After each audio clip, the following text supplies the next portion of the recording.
여러분, 예수 믿는 것이 식은 죽 먹는 것처럼 쉽고 기도만 하면 척척 응답이 주어지게 되면 정말 예수 믿는 게 쉬울까요? 정말 편할까요? 만약에 이렇게 예수 믿는 것이 쉽고 기도하면 응답받게 되면 평범한 사람, 보통 사람들은 그게 문턱 넘어오는 것이 아마 힘들 거라고 생각됩니다. 왜냐하면 세상에서 힘 있고 돈 있고 빽 있고 잘나고 똑똑한 사람들이 다 먼저 몰려와 가지고 진치고 있기 때문에 들어갈 틈이 없을 거예요. 실제로 이런 일이 있었잖아요. 이런 복음서를 보시게 되면 중풍 환자를 4명의 친구들이 메고 예수님을 만나려고 왔어요. 그런데 그 집은 이미 건강한 사람, 멀쩡한 사람, 힘 있는 사람 다 몰려와서 자리를 다 차지하고 앉아 들어갈 틈이 없다 그랬어요. 오죽하면 옥상으로 올라가서 지붕을 뚫어서 환자를 매달아 내린 그런 사건이 있습니다. 어리숙하고 힘없고 순전하고 약한 사람들이 예배를 드리고 싶어도 드리지 못하게 돼요. 힘 있는 사람이 이미 자리를 다 차지하고 있기 때문에 그런 것이죠. 근데 예수 믿는 것이 식은 죽 먹는 것처럼 한 판에 끝나는 것도 아니고요. 기도한다고 척척 응답받는 것도 아니고요. 예수 믿어도 아프고 힘들고 어렵고 안 되는 일이 많고 그리고 어렵게 인생을 살아간단 말이죠. 그런 모습을 바라보면서 꼭 예수를 믿어야 되고 교회 가서 예배를 드려야 된다 그런 생각을 하지 않아요. 왜냐하면 교회를 가도 예배를 드려도 그들이 우리보다 나은 게 없다 생각하기 때문에 그런 것이 있어. 그러니까 믿으나 안 믿으나 교회를 가나 안 가나 똑같단 말이에요. 그래서 꼭 예수를 믿어야 된다. 이제 그런 의식과 그런 생각이 없습니다.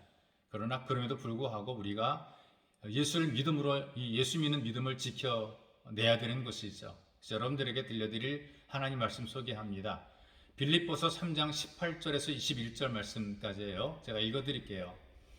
내가 여러 번 너희에게 말하였거니와 이제도 눈물을 흘리며 말하노니 여러 사람들이 그리스도의 십자가의 원수로 행하느니라.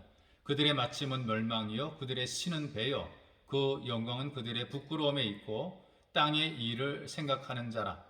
그러나 우리 시민권은 하늘에 있는지라. 거기로부터 구원하는 자 곧 주 예수 그리스도를 기다리노니 그는 만물을 자기에게 복종하실 수 있는 자의 역사로 우리의 낮은 몸을 자기 영광의 몸의 형체와 같이 변하게 하시리라.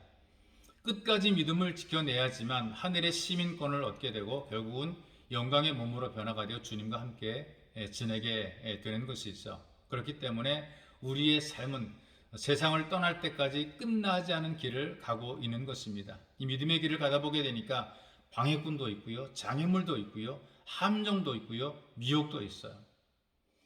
사람들의 방해, 환경이나 물질의 장애물, 그래서 가다가 포기하는 사람들이 생기고요. 걸려 넘어지는 사람들이 많고요.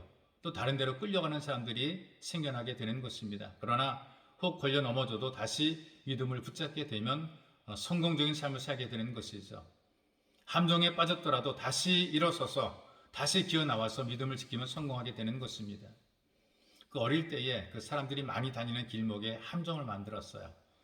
멀쩡한 길에 그 발이 빠질 정도로 구멍을 파고 시궁창 냄새가 나는 그 오물을 다 집어넣고 살짝 덮어놨단 말이죠. 그리고 사람들이 빠지기를 숨어서 기다립니다.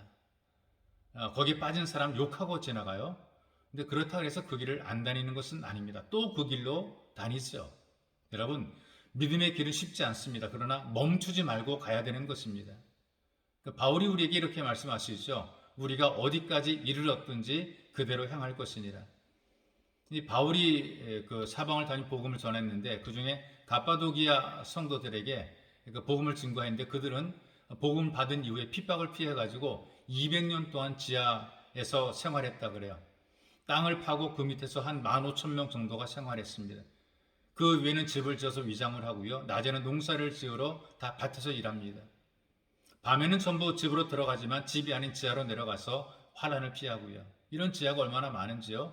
그런 곳에서 믿음을 지켜왔습니다. 그러니까 그 믿음을 지키기 위해서 어려운 환경도 감당해낸 것입니다. 그래서 지금 우리들에게까지 믿음이 전달되어 온 것이고요.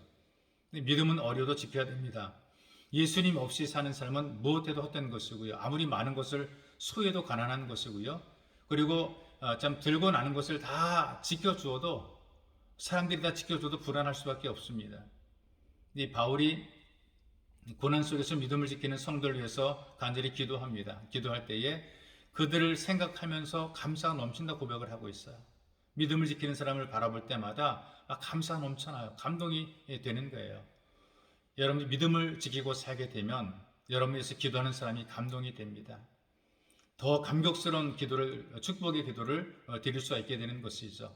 그럼 여러분들도 믿음을 지키는 삶으로 결단하고 신앙의 본이 되시기를, 그래서 누군가 여러분이 기도할 때에 기쁨과 감격스러운 기도가 나올 수 있기를 주님의 이름으로 축복합니다. 살아계신 하나님 고맙고 감사합니다. 우리를 도우시고 인도하셔서 은혜의 장중에 붙잡으시고 하나님의 손으로 양육하시니 너무나 고맙고 감사합니다. 이 믿음으로 살아서 하나님의 기쁨이 되게 만들어주시고 믿음으로 가는 길 험하고 힘들고 함정이 많고 유혹이 많지만 그러나 끝까지 믿음을 잘 지켜낼 수 있도록 도와주시고 이 믿음을 잘 지켜내므로 말미암아 나를 바라보는 사람들의 기쁨을 주고 하나님에게 영광을 돌릴 수 있는 귀한 삶이 되도록 인도해 주옵소서. 보배로우신 예수님의 이름으로 기도하옵나이다. 아멘.